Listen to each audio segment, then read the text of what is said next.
ಜ್ಞಾನಕ್ಕಾಗಿ, ದೇವರ ದಯಕ್ಕಾಗಿ ನಾವು ಜೀವನದಲ್ಲಿ ಸಂಪಾದನೆ ಮಾಡಬೇಕಾದ್ದು ಧನ ಅಲ್ಲ, ಸಾಧನ. ಸಾಧನ ಮಾಡಿದವರನ್ನು ಸಂಪಾದನೆ ಮಾಡಬೇಕೇ ವಿನ ಧನ ಸಂಪಾದನೆ ಮಾಡಿದರೆ ವಿಜಯದಾಸರು ಬೈತಾರೆ, ಧನ ನಿಲ್ಲದಯ್ಯ, ಧನ ನಿಲ್ಲದಯ್ಯ. ಈಗ ಎಷ್ಟೋ ಜನ ಬ್ಯಾಂಕಲ್ಲಿಟ್ಟು ಇಂದಿರಾರಮಣ ಗೋವಿಂದ ಆಯ್ತಲ್ಲಯ್ಯ, ಧನ ನಿಲ್ಲದಯ್ಯ. ಇಡೀ ಜೀವನದ ತುಂಬ ಕಷ್ಟಪಟ್ಟು ಇಟ್ಟ ದುಡ್ಡದು, ಒಂದೇ ಕ್ಷಣಕ್ಕೆ ಗೋವಿಂದ. ಧನ ನಿಲ್ಲದಯ್ಯ, ಸಾಧನ ನಿಲ್ಲುವುದಯ್ಯ. ನೀವು ಮಾಡಿದ ಸತ್ಕರ್ಮಗಳ ಸಾಧನೆ ಇದೆಯಲ್ಲ, ಅದು ನಿಲ್ಲತ್ತೆ. ಅಂಥವ್ರ ಕೈ ಹಿಡಿಬೇಕು ಅಂತ ದೇವಹೂತಿ ಕರ್ದಮರಿಗೆ ಹೇಳಿದಾಗ, ಯಾವ ಸ್ವಯಂಭೂ ಮನುವಿಗೆ ಹೇಳಿದಾಗ, ಸ್ವಯಂಭೂ ಮನು ಕೆಳಗೆ ಬಂದಿದ್ದಾನೆ, ಕರ್ದಮರಿಗೆ ಸಾಷ್ಟಾಂಗ ನಮಸ್ಕಾರ ಮಾಡಿದ್ದಾನೆ. ಕರ್ದಮರಿಗೆ ಮನು ಮಹಾರಾಜ ಹೇಳ್ತಾ ಇದ್ದಾನೆ, ನನ್ನ ಮಗಳು ದೇವಹೂತಿ ನಿಮ್ಮನ್ನು ಮದುವೆ ಆಗಬೇಕು ಅಂತ ಕೇಳ್ಕೊಳ್ತಾ ಇದ್ದಾಳೆ. ನನ್ನ ಮಗಳ ಕನ್ಯಾ ಅವಳನ್ನು ನಿಮಗೆ ದಾನ ಮಾಡಿಕೊಡ್ತೇನೆ, ಸ್ವೀಕಾರ ಮಾಡಬೇಕು ಅಂತ. ಅದಕ್ಕೆ ಅವರಂದರು, ನಿನ್ನ ಮಗಳನ್ನು ನಾನು ಕೂಡ ಮದುವೆ ಆಗಲಿಕ್ಕೆ ಒಪ್ಕೊಳ್ತೇನೆ. ನಿನ್ನ ಮಗಳು ದೇವಹೂತಿ, ಅವಳದೇನು ಮಹಿಮಾ, ಅವಳ ಗುಣ ಎಂಥದ್ದು ಅದೆಲ್ಲ ನಾನು ತಿಳ್ಕೊಂಡಿದ್ದೇನೆ. ಅವಳ ರೂಪ, ಅವಳ ಸೌಂದರ್ಯ, ಅವಳ ಗುಣ ಎಲ್ಲ ನನಗೆ ಗೊತ್ತು. ಏನು ಗೊತ್ತಾ, ಯಾರಿಗೆ ದೇವರು ಗೊತ್ತು ಅವರಿಗೆಲ್ಲ ಗೊತ್ತು.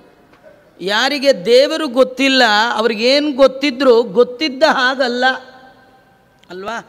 ಯಾರನ್ನು ತಿಳಿದರೆ ಎಲ್ಲವನ್ನೂ ತಿಳಿದಂತಾಗುತ್ತೋ ಅಂಥ ಭಗವಂತನನ್ನೇ ಬಲ್ಲ ಬಹುಜ್ಞಾನಿಗಳು ಕರ್ದಮರು. ಅವ್ರಿಗೊಂದು ಹೆಣ್ಣಿನ ಬಗ್ಗೆ ಏನ್ರಿ, ಅವರಂತ ಇದ್ದಾರೆ, ನನಗೇನು ತೊಂದರೆ ಇಲ್ಲ ರಾಜ, ನನಗೆ ಒಂದೇ ಒಂದು ಕಂಡೀಷನ್ ಇದೆ ಅಂದರು. ನಿನ್ನ ಮಗಳನ್ನ ಮದುವೆ ಆಗಲಿಕ್ಕೆ ಒಂದೇ ಒಂದು ಕಂಡೀಷನ್. ನೋಡಿ, ಕಂಡೀಷನ್ ಕೇಳಿದ್ರೆ, ಈ ಕಂಡೀಷನ್ನು ಇವತ್ತ್ಯಾರಾದರೂ ವರ ತಂದೆ ಕನ್ಯೆಯ ತಂದೆಯ ಬಳಿ ಹೇಳಿದ್ರೆ ಜನ್ಮ ಜನ್ಮಕ್ಕೆ ಅವನಿಗೆ ಮದುವೆ ಆಗಲ್ಲ ಅಂಥ ಕಂಡೀಷನ್. ಅವು ಏನು ಹೇಳಿದ್ರು ಅಂದರೆ ಇಷ್ಟೇ, ನಾನು ನಿಮ್ಮ ಮಗಳ ಜೊತೆ ಒಂದು ಮಗು ಆಗೋ ತನಕ ಮಾತ್ರ ಇರ್ತೀನಿ. ನಿನ್ನ ಮಗಳಲ್ಲಿ ಒಂದು ಸಂತತಿ ಆಯಿತು ಅಂದರೆ ನಾನು ಸನ್ಯಾಸಿ ಆಗ್ತೀನಿ, ಓಕೆನಾ ಅಂದರು. ಯಾರು ಹಿಂಗಂದ್ರೆ ಕೊಡ್ತಾರಾ? ಮದುವೆ ದಿನ ಇನ್ನೂ ಮದುವೆನೇ ಆಗಿರಲ್ಲ, ಎಂಗೇಜ್ಮೆಂಟು ಇಲ್ಲ, ಹುಡುಗಿನ ನೋಡ್ಲಿಕ್ಕೆ ಬಂದಿರ್ತಾರೆ, ಹುಡುಗ ಒಪ್ಪಿ ಆಯಿತು, ಹುಡುಗಿ ಒಪ್ಪಿ ಆಯಿತು, ಹುಡುಗ ಅಂದ, ಒಂದು ಮಗು ಆದ ತಕ್ಷಣ ನಿಮ್ಮ ಪಾಡಿಗೆ ನೀವು, ನಮ್ಮ ಪಾಡಿಗೆ ನಾವು ಆಗತ್ತಾ? ಯಾರು ಕೊಡಲ್ಲ. ಆದರೆ ಸ್ವಯಂಭೂಮನು ಒಂದು ಕ್ಷಣ ಯೋಚನೆ ಮಾಡಿ ಓಕೆ ಅಂದ್ಬಿಟ್ರು. ಅವರು ಯಾಕೆ ಅಂತ ಅನ್ನಲೇ ಇಲ್ಲ. ಸ್ವಯಂಭೂಮನು ಬ್ರಹ್ಮದೇವರ ಮಕ್ಕಳು, ಅವ್ರಿಗೆ ಗೊತ್ತಿಲ್ಲ ಮುಂದೆ ಯಾರು ಮಗ ಆಗ್ತಾನೆ ಅಂತ. ಈ ಕಣ್ಣು ಮುಚ್ಚಿದ್ರು ಗೊತ್ತಾಯಿತು, ನನ್ನ ಮಗಳಲ್ಲಿ ಸ್ವಯಂ ಭಗವಂತನೇ ಮಗನಾಗಿ ಬರ್ತಾನೆ. 100,000 ಮಕ್ಕಳನ್ನು ಪಡೆಯೋದಕ್ಕಿಂತಲೂ ಜಗತ್ಪಾಲಕನಾದ ಬಾಲಕನಾಗಿ ಬರುವ ಭಗವಂತನನ್ನು ನೆನಪು ಮಾಡಿಕೊಂಡು ನನಗಿಷ್ಟೇ ಸಾಕು ಅಂತ ಒಪ್ಪಿದ್ದಾರೆ. ಬ್ರಹ್ಮದೇವರ ನೇತೃತ್ವ, ವಸಿಷ್ಠರ ಪೌರೋಹಿತ್ಯ, ದೇವಾನುದೇವತೆಗಳ ಸಾಕ್ಷಿ, ಕರ್ದಮ ದೇವಹೂತಿಯರ ವಿವಾಹ ಮಂಗಳಪ್ರದವಾಗಿ ಮಾಂಗಲ್ಯ ಧಾರಣೆಯನ್ನು ಮಾಡಿದ್ದಾರಂತೆ. ಅವರು ಮದುವೆಗಿಂತಲೂ ಮುಂದಿನ ಕಥೆ ಭಾರಿ ಚೆನ್ನಾರಿ. ನಮ್ಗೆ ಯಾವ ಕಥೆನೂ ಪೂರ್ಣ ಹೇಳಲಿಕ್ಕೆ ಆಗೋಲ್ಲ ಅನ್ನೋದೇ ವ್ಯಥೆ. ಅವ್ರದ್ದು ಮದುವೆ ಆದರೆ, ಮದುವೆ ಆಗಿದ್ದು ಮಾರನೇ ದಿವಸನೇ ಕಣ್ಣು ಮುಚ್ಕೊಂಡು ಹೀಗೆ ಕೂತ್ರಂತೆ. ಕಣ್ಣೆತ್ತಿ ಒಂದು ದಿನ ಮದುವೆ ಆದ ಹೊಸ ಹೆಂಡತಿ ಆ ಹುಡುಗಿಯನ್ನು ಕಣ್ಣೆತ್ತಿ ನೋಡಲೇ ಇಲ್ಲ. ಆಚಾರ್ಯ, ಎಷ್ಟೋ ಜನ ಸಿಟ್ಟು ಬಂದು ಕಣ್ಣೆತ್ತಿ ನೋಡಲ್ಲ. ಎಷ್ಟು ದಿವಸ ಸಿಟ್ಟು ಮಾಡ್ಕೊಳ್ಳಿಕ್ಕೆ ಸಾಧ್ಯ? ಮದುವೆ ಆದಮೇಲೆ 1 ದಿನ 2 ದಿನ ಬೆಳಗಾದ್ರೆ ಅದೇ ಮುಖ, ನೋಡಲೇ ಇಲ್ಲ. ಎಷ್ಟು ವರ್ಷ ಗೊತ್ತಾ? 100 ವರ್ಷ ನೋಡೇ ಇಲ್ವಂತೆ. ಮದುವೆ ಆಗಿದ್ದು 1 ದಿನ ಕಣ್ಣೆತ್ತಿ ಇವಳು ನನ್ನ ಹೆಂಡತಿ ಅನ್ನೋ ಭಾವನೆಯಲ್ಲಿ ನೋಡಲೇ ಇಲ್ಲ. ಹೆಣ್ಣು ಮಕ್ಕಳನ್ನು ನೋಡಿದಾಗ ಹೆಂಡತಿ ಅನ್ನೋ ಭಾವನೆ ಹೇಗೆ ಬರಲ್ವೋ ಎಲ್ಲರಿಗೆ, ಅವರಿಗೆ ಬರಲೇ ಇಲ್ಲ. ಹೆಂಡತಿ ಅನ್ನೋ ಭಾವನೆ ಬರಲೇ ಇಲ್ಲ. ಮದುವೆ ಆಯಿತು, ದೇವರು ಕೊಟ್ಟ ಕನ್ಯಾ ಅಂತಂದರು, ಮತ್ತು ತಮ್ಮ ತಪಸ್ಸು ಸಾಧನೆ ಮಾಡ್ತಾ ಹೊರಟರು. ಒಂದಿನ 100 ವರ್ಷ ಆದಮೇಲೆ ಯಾಕೋ ಒಂದು ಸತಿ ಕಣ್ಣು ಬಿಟ್ಟರು. ಎದುರಿಗೆ ದೇವಹೂತಿ ಕೂತಿದ್ಲು, ವಯಸ್ಸಾಗಿದೆ, 100 ವರ್ಷ, ಹಣ್ಣು ಮುದುಕಿ ಆಗಿದ್ದಾಳೆ, ಬಿಳಿ ಕೂದಲು ಬಂದುಬಿಟ್ಟಿದೆ. ಕರ್ದಮರಿಗೆ ಡೌಟು, ಯಾರು ನೀನು ಹೊಂದಲು? ಅವಳಂದ್ಲು, ನಾನೇ ನಿಮ್ಮ ಹೆಂಡತಿ ಅಂತ. ಮರ್ತೇ ಇದ್ದಾರೆ, ಅವ್ರಿಗೆ ಆ ಕಡೆ ಯೋಚನೆಯೇ ಇಲ್ಲ. ಅಷ್ಟು ವಯಸ್ಸಾಗಿ ಆ ಹೆಣ್ಣು ಮಗಳು ನಿಮ್ಮ ಹೆಂಡತಿ ಎಂದಾಗ ಮದುವೆ ಆದ ಹಳೇ ನೆನಪು ಬಂತು. ಕಣ್ಣಲ್ಲಿ ಧಾರಾಕಾರವಾಗಿ ನೀರು ಬರ್ತಾ ಇದೆ. ಕರ್ದಮರಂತಾರೆ, ನಾನು ತುಂಬ ತಪ್ಪು ಮಾಡಿಬಿಟ್ಟೆ. ನೀನು ಸ್ವಯಂಭುವಿನ ಮಹಾರಾಜನ ಮಗಳು ರಾಜಕುಮಾರಿ, ಇಂಥ ನಿನ್ನನ್ನು ನನ್ನ ಮನೆಗೆ ಕರ್ಕೊಂಡು ಬಂದು ಯಾವ ಸುಖವನ್ನೂ ನಿನಗೆ ಕೊಡಲಿಲ್ಲ. ನೋಡಿ, ಯಾವಾಗಲೂ ಗಂಡ ತಾನೇ ಸೋತ್ಬೇಕು, ಅವನಿಗೆ ಕರುಣೆ ಬರಬೇಕು. ಹೆಂಡತಿ ಮಾಡುವ ಸೇವೆಯನ್ನು ನೋಡಿ ಅವನಿಗೆ ಕರುಣೆ ಬರಬೇಕಂತ. ಇವರಂತ ಇದ್ದಾರೆ, ನಿಂಗೇನು ಬೇಕು ಹೇಳು. ಹೀಗೆಲ್ಲ ಹೇಳುವಾಗ ಅವಳಂತ ಇದ್ದಾಳೆ, ಕೇಳೋ ಕಾಲದಲ್ಲಿ ಕೇಳಿದರೆ ನಂದು ಆಸೆ ಆಕಾಂಕ್ಷೆಗಳನ್ನು ಹೇಳ್ತಿದ್ದೆ ಅಲ್ವಾ. ವಯಸ್ಸಿದ್ದ ಕಾಲಕ್ಕೆ ಎಲ್ಲಿ ಹೋಗೋಲ್ಲ, ಅವರಾಯಿತು ಅವ್ರ ಕೆಲಸ ಓಡಾಡ್ಕೊಂಡಿರ್ತಾರೆ.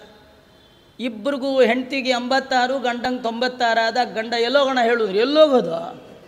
ನಿಲ್ಲಕ್ಕಿಬ್ಬರು ಬೇಕು, ಕೂಡಿಸ್ಲಿಕ್ಕಿಬ್ಬರು ಬೇಕು. ಈ ವಯಸ್ಸಲ್ಲಿ ಎಲ್ಲಿ ಹೋಗಬೇಕು ಬರಬೇಕು ಅಂತೇನೂ ಇಲ್ಲ.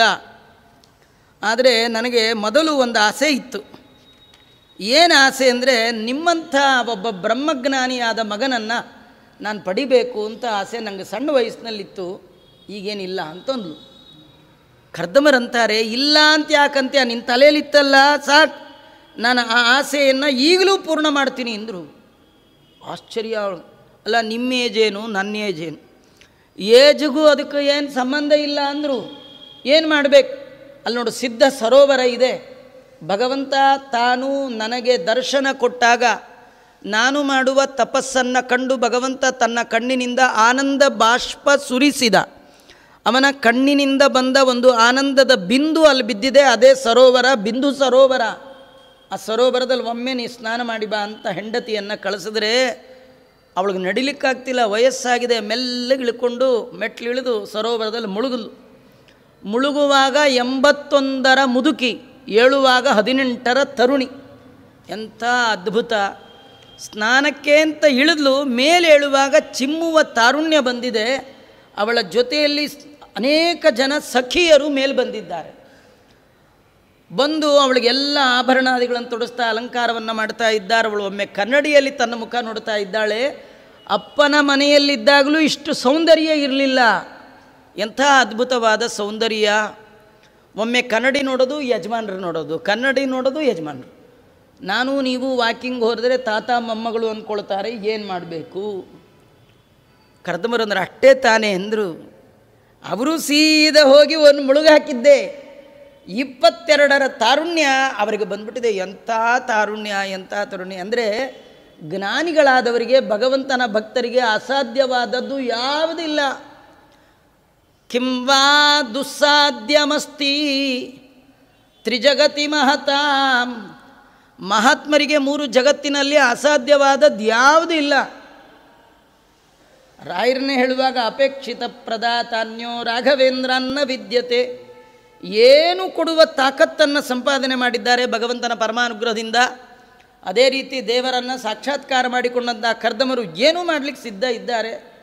ಅತ್ಯದ್ಭುತವಾದ 22ರ 18ರ ದಂಪತಿಗಳು ಅವರು ಮಧುಚಂದ್ರಕ್ಕೆ ಹೊರಟ್ರಂತೆ.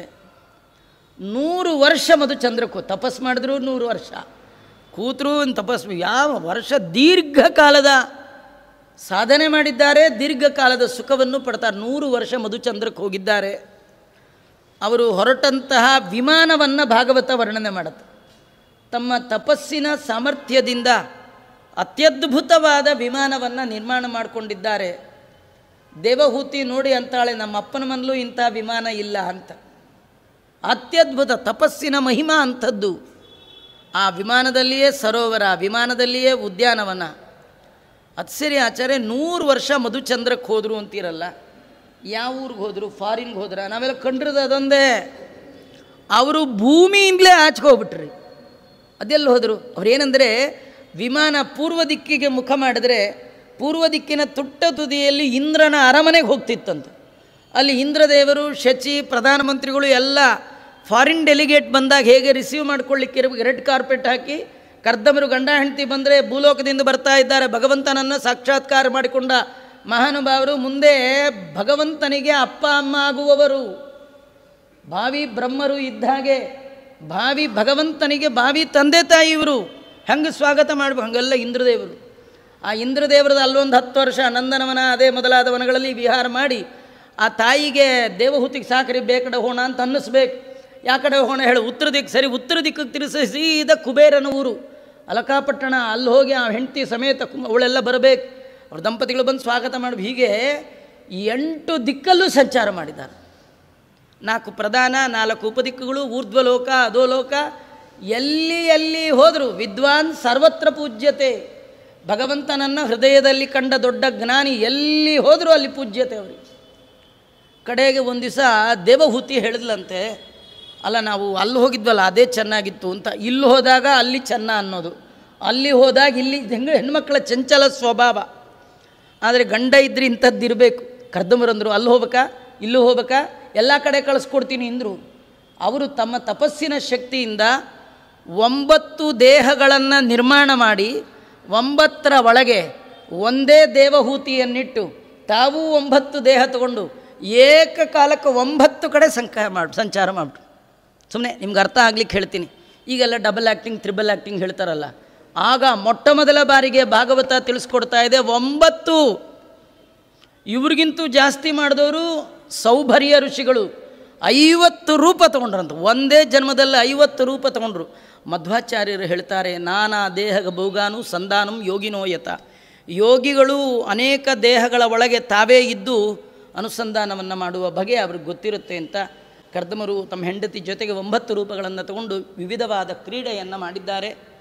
ಆಗ ಅವರ ಹೊಟ್ಟೆಯಲ್ಲಿ 9 ಜನ ಹೆಣ್ಣು ಮಕ್ಕಳು ಹುಟ್ಟಿದ್ದಾರೆ. ಆ ಹೆಣ್ಣು ಮಕ್ಕಳ ಹೆಸರು ಹೇಳಿದ್ರೆ ಪುಣ್ಯ ಬರುತ್ತೆ ರೀ. ಅದರಲ್ಲಿ ಒಬ್ಬಳ ಹೆಸರೇ ಅರುಂಧತಿ, ವಸಿಷ್ಠರ ಹೆಂಡತಿ. ಇಂತಹ ಖ್ಯಾತಿ ಇಂಥ ಭೃಗು ಋಷಿಗಳ ಹೆಂಡತಿ. ಬ್ರಹ್ಮದೇವರ 9 ಜನ ಪ್ರಜಾಪತಿಗಳಿಗೆ ತನ್ನ 9 ಜನ ಮಕ್ಕಳನ್ನು ಕೊಟ್ಟು ಮದುವೆ ಮಾಡಿದ್ದಾರೆ. ಪ್ರತಿಯೊಬ್ಬಳಿಯಂದರೂ ಶಾಪಾನುಗ್ರಹ ಶಕ್ತರು, ಅಪರೋಕ್ಷ ಜ್ಞಾನಿಗಳು. ಇಂತಹ ಕಲಾ ಅಂತ ಒಬ್ಬ ಹೆಣ್ಣುಮಗಳು ಈ ಕರ್ದಮರಿಗೆ ಮರೀಚಿ ಋಷಿಗಳು ಕೊಟ್ಟರು. ಆ ಮರೀಚಿ ಕಲೆಯ ಮಕ್ಕಳೇ ಕಶ್ಯಪರು. ಕಶ್ಯಪರಿಂದ ಇಡೀ ಜಗತ್ತಿನ ತುಂಬ ಸಂತತಿ. ಕಶ್ಯಪರ ಮಕ್ಕಳೇ ದಾನವರು, ಧನುವಿನ ಮಕ್ಕಳು. ಕಶ್ಯಪರ ಮಕ್ಕಳೇ ದೈತ್ಯರು, ದ್ವಿತೀಯ ಮಕ್ಕಳು. ಕಶ್ಯಪರ ಮಕ್ಕಳೇ ದೇವತೆಗಳು, ಅದಿತಿಯ ಮಕ್ಕಳು. ಕಶ್ಯಪರ ಮಕ್ಕಳೇ ಹದ್ದು ಗಿಡಗ ಅಕ್ಕಿ ಎಲ್ಲ, ಅದು ವಿನೂತ ಅನ್ನುವವಳ ಮಕ್ಕಳು. ಕಶ್ಯಪರ ಮಕ್ಕಳೇ ಹಾವು ಚೇಳು ವಿಷದ ಜಂತುಗಳೆಲ್ಲ, ಕದ್ರು ಅನ್ನುವ ಹೆಂಡತಿ. ಕಶ್ಯಪರ ಮಕ್ಕಳೇ ಎಲ್ಲ ಅಪ್ಸರಾ ಸ್ತ್ರೀಯರು, ತಾಮ್ರ ಅನ್ನುವ ಹೆಂಡತಿಯಿಂದ. ಮುನಿ ಎನ್ನುವ ಹೆಂಡತಿ. ಹೀಗೆ ಅನೇಕ ಜನ, 17 ಜನ ಹೆಂಡತಿಯರು. ಇಡೀ ಜಗತ್ತಿನ ಬರ್ತಿ ಇರುವ ಎಲ್ಲ ಜೀವಜಾತದ ತಂದೆ ಯಾರು? ಕಶ್ಯಪರು. ಅದಕ್ಕೆ ಗೋತ್ರ ಗೊತ್ತಿಲ್ಲದೆ ಇದ್ರೆ ಯಾವುದು ಹೇಳಬೇಕು? ಕಾಶ್ಯಪ ಗೋತ್ರ. ಇಂತಹ ಅತ್ಯದ್ಭುತವಾದ ಸಂತತಿಯನ್ನು ಜಗತ್ತಿಗೆ ಕೊಟ್ಟು ಇಡೀ ಜಗತ್ತನ್ನು ಸತ್ಪ್ರಜೆಗಳಿಂದ ತುಂಬಿಸಿದ ಮೊದಲ ಕಾರ್ಯ ಮಾಡಿದ ಮಹಾನುಭಾವರು ಕರ್ದಮರು ಮತ್ತು ದೇವಹೂತಿ ದೇವಿ ಅಂತ ವರ್ಣನೆ ಮಾಡಿದ್ದಾರೆ.